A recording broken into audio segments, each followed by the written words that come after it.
Corporación Inmanente. Presencia internacional en medios. Estamos de regreso a este programa desde la trinchera. Estamos hablando de la guerra de Corea. Nos habíamos quedado que Corea había quedado dividida, el norte controlada por la Unión Soviética y el sur controlado por los Estados Unidos. Sin embargo, los norteamericanos no tienen mucho interés de quedarse ahí y pues mandan a unas elecciones que no funcionan muy bien, y también surge en escena pues, el señor Kim Il-sung, que es el líder de los norcoreanos, que implanta un sistema comunista en Corea del Norte.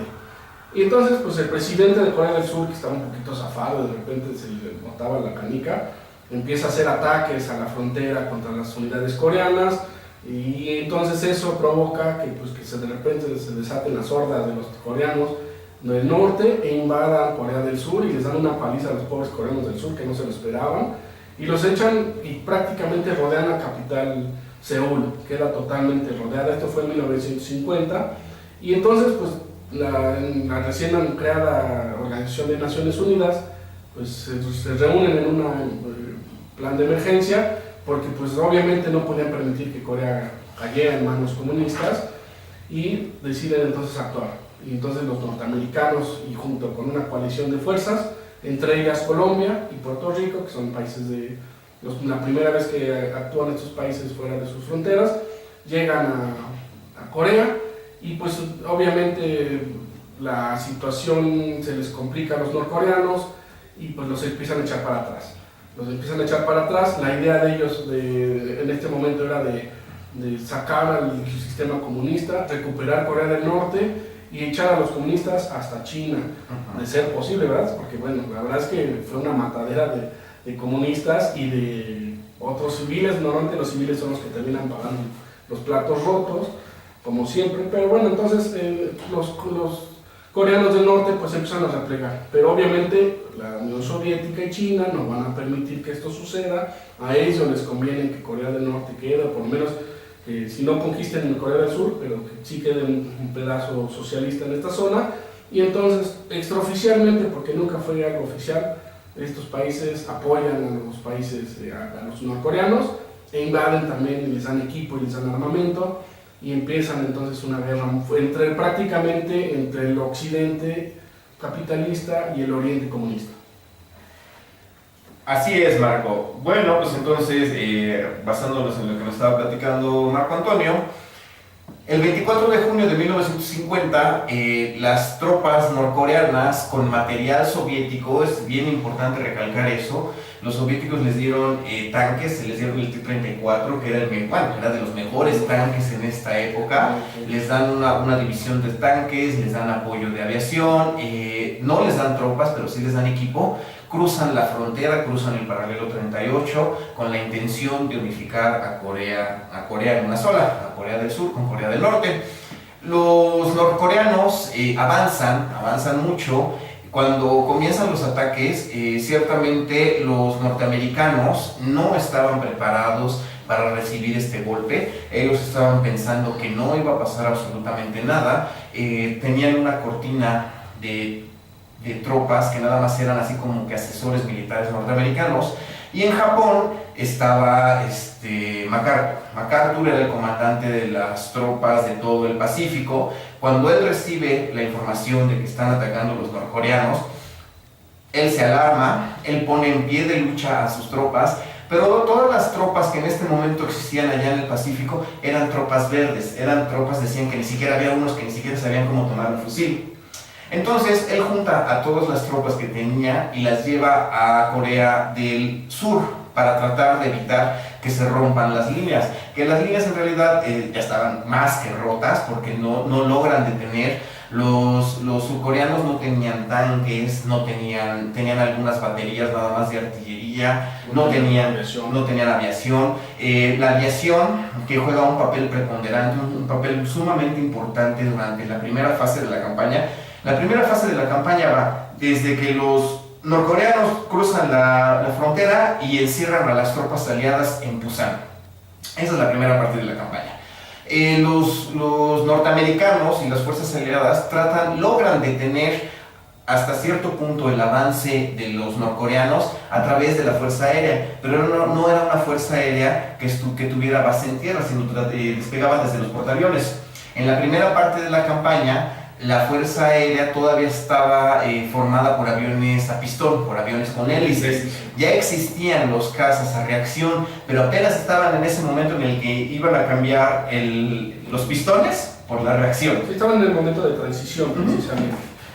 Y pues bueno, más adelante los aviones, sí hubo aviones de reacción un poquito más tarde que no eran lo más avanzado que tenían, pero para sorpresa de los coreanos del sur y para los norteamericanos, de repente aparece un avión que era devastador, era muy rápido, era un avión de jet, y pues la verdad es que les empezaron a dar una paliza impresionante, que es el famoso MiG-15.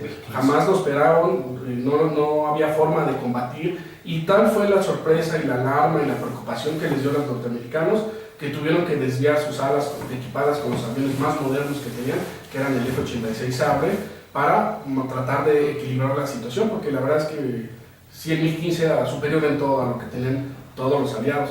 Y entonces empieza una batalla entre dos aviones prácticamente iguales, muy parecidos en cuanto a prestaciones, y pues bueno, fue de las primeras batallas a reacción, los primeros cazas a reacción que combatieron entre sí, y pues bueno, básicamente al principio eran pilotos norcoreanos, que eran asesorados por pilotos rusos y experimentados, y cuando ya más adelante empieza la situación a ponerse crítica para los coreanos del norte, entonces los propios pilotos rusos son los que pilotaban los MiG-15, aunque se disfrazaban de norcoreanos.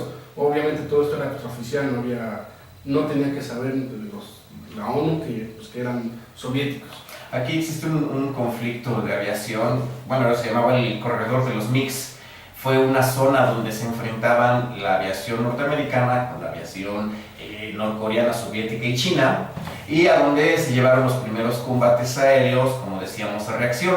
Uno de los papeles que se recuerdan mucho del MiG-15, de este avión a reacción, que era un fusil, básicamente se fusilaron uno de los diseños alemanes de la Segunda Guerra Mundial, uno que le llamaban el Jueves Negro, ¿no? Fue cuando derriban 12 o 15 fortalezas, superfortalezas de los B-29, un grupo de MiGs los derriban y no sufren ni una sola pérdida. Ahí es cuando se marca una diferencia, dejan de usar los que eran los Mustangs, que todavía estaban volando, los mandan a misiones secundarias y hace su papel principal el caza-reacción.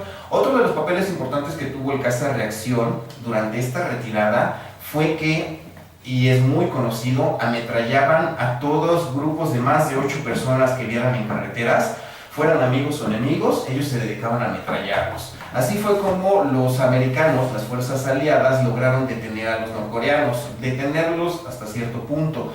Es en esta época que estamos hablando más o menos por ahí de julio, agosto, cuando empiezan a surgir reportes de la prensa sobre las masacres que se estaban llevando a cabo. Los norcoreanos, conforme iban avanzando, llegaban, por ejemplo, a cualquier ciudad y buscaban a todos los que ellos llamaban la lucha de clases, la diferencia de clases. Todos los intelectuales, los ricos comerciantes, los burócratas, llegaban y los mataban, así, sin más ni más. Ellos solo aceptaban a la gente que en ese momento se declaraba comunista, que fueron comunistas, o que eran socialistas, o que habían pertenecido a una asociación estudiantil. Entonces, es una guerra ideológica, fue un choque, fue el primer choque ideológico después de que terminó la Segunda Guerra Mundial. El comunismo se enfrentó ya directamente con el capitalismo y vamos a ver quién puede más. Otro de los papeles que jugó la aviación aliada durante la Guerra de Corea fue la primera vez que se usa ya a gran escala el napalm. Ese napalm que nosotros vemos y que lo asociamos con las guerras de Vietnam, aquí se comienza a usar en gran escala. Hay imágenes, hay muchas fotografías a donde se ve cómo son arrasados los pueblos por los bombardeos de napalm. Y les comentaba, los aviones aliados ametrallan y bombardean toda concentración de seres humanos que tuvieran más de 8 personas. y existen estas órdenes, existen en papel, no tiene mucho que fueron desclasificadas, a donde mencionan cómo tienen que ametrallar y ejecutar y bombardear cualquier concentración de personas. Esto fue lo que los ayuda a detenerlos y se forma el perímetro de Pusan. Cuando se forma el perímetro de Pusan, ¿qué es lo que pasa? MacArthur decide que tiene que echar bombas atómicas. Bueno, él iba con la idea de firme de echar bombas atómicas. No es muy bien recibida la idea en el Congreso, y de hecho pues ya le dijeron, ¿sabes qué? Ya vete a tu casa porque ya estás mal, ¿no? Y lo destituyen, le cuesta el puesto, porque además pues no había mostrado mucha capacidad ofensiva, y les había costado muchos hombres lograr detener el avance del norte, y la verdad es que sí, al final pues es destituido este señor, MacArthur, y nombran a otro señor. Antes de que destituyan a MacArthur, él organiza un desembarco, voltear, atacar, rodeando la península de Corea, y hace un desembarco en Incheon. Él junta toda una fuerza de desembarco que no se había visto desde el desembarco en Normandía. Eran 3.000 naves juntas para llevar a las tropas. Desembarca en Incheon, y cuando desembarca en Incheon, como los norcoreanos básicamente los atacan por la espalda, no se le esperaban, cortan su ejército, capturan alrededor de 150.000 prisioneros norcoreanos y los echan otra vez más allá del paralelo 38. Cuando los echan más allá del paralelo 38 es cuando comienza esta onda de que MacArthur como que empieza a divagar. O sea, Truman le decía que el plan de batalla era echar a los norcoreanos de Corea del Sur, llegar al paralelo 38 y de ahí vamos a negociar. Pero MacArthur dice que no, que él lo que quiere es liberar a toda Corea, y si de paso pueden invadir China, pues adelante. Entonces, cruzan el paralelo 38. Cuando están a punto de llegar al paralelo 38, los chinos hacen un comunicado diciendo que si es atacada, que si es invadida Corea del Norte, ellos van a tomar cartas en el asunto. MacArthur hace caso omiso de esta advertencia, y cuando cruzan la frontera, cuando cruzan el paralelo 38, 1 millón de tropas chinas cruzan la frontera para ayudar a los norcoreanos. Entonces esto marca el punto cuando ya se está volviendo casi un conflicto mundial. Los chinos ya entraron a la guerra, los soviéticos están suministrando material. Mao Zedong habla con Stalin y le pide que le dé armas. Mao Zedong le pide que le dé aviones y también le pide que le dé armamento nuclear. Stalin, dicen que lo saludó como un amigo, como un hermano, le dice: sí te voy a dar armas, no te voy a dar hombres, no te voy a dar aviones, te voy a dar todos los AK-47 que tú quieres, toda la munición que tú quieras, pero no te voy a dar nada más allá de eso. Entonces a Mao no le parece mucho, de hecho se decepciona. Se muere el hijo de Mao en esta campaña, y obviamente cuando fallece su hijo en combate, obviamente a Mao no le cae mucho en gracia y asusa a sus hombres para que continúen la guerra en contra del occidente. Bueno, pues entonces aquí nuestro amigo Ícaro nos está avisando que tenemos ya un corte, ya nos está correteando un poquito, y no se les olvide que tenemos página en Facebook, cualquier comentario, pregunta, sugerencia, regresamos en un momento. Corporación Inmanente. Presencia internacional en medios.